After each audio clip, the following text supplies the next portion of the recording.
Hello everyone, as some of you may know, the iPhone 12, which came out so many years ago back in 2020, is still a very interesting phone nonetheless. I'm still a fan of this particular device, and there are several reasons as to why you should definitely go ahead and probably buy something like an iPhone 12 in 2024. Now, the big thing I will definitely tell you is this particular device, in a lot of different ways, is still a very, very relevant phone. The big thing though is that it's still supported with software. This in and of itself is a very big feature set, and a very big reason why I would recommend buying a phone like this is because it still has software updates and software support. This is by far one of the biggest reasons, because you're still getting software updates, you're still getting features being added to this particular device, and you're still getting lots and lots of things happening in the future of this particular phone, which makes it a much better deal in a lot of different ways. So this in and of itself, in my opinion, is a very, very cool thing. So I personally love devices like this that are still supported with software, and this is no exception. So once again, that in and of itself is a very big feature set.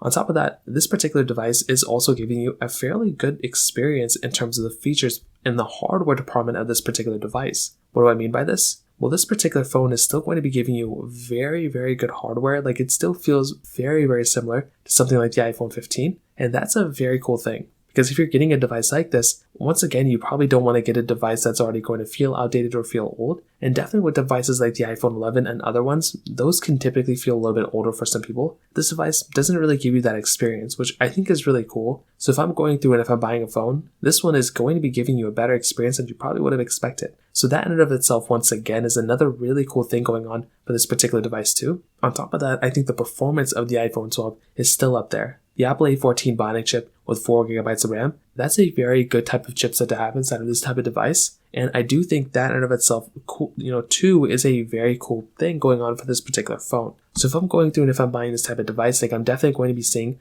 that's a very, very good performing device, and it still has, lots of hardware that is still up there and compares kind of okay against the iPhone 15s. Now, with phones like the iPhone, 12 camera-wise, those ones really aren't going to be like the best camera of all time, definitely. They still hold up decently well, if we're talking about it from that perspective. It's not going to be that crazy good though. It's going to be kind of an average type of camera, but I do kind of see what they were going for here, and it's still like an okay camera when it kind of comes down to it from that perspective. So in a lot of different ways, I'll tell you, the iPhone 12 is still a very good phone. I really don't have like that much to complain about here for this particular device. And I do think if I'm going through and buying a phone, this one is a very, very good device in a lot of different ways, which makes me very happy when I'm getting a device like this. So from that particular perspective, that kind of covers it up here. If you have any other thoughts or questions, let me know in the comment section below. Hit the like button, that'll mean so much, but definitely hit that subscribe button. More importantly than everything else, I love every single one of you guys. Hopefully I'll catch you guys in the next video. Peace out till then.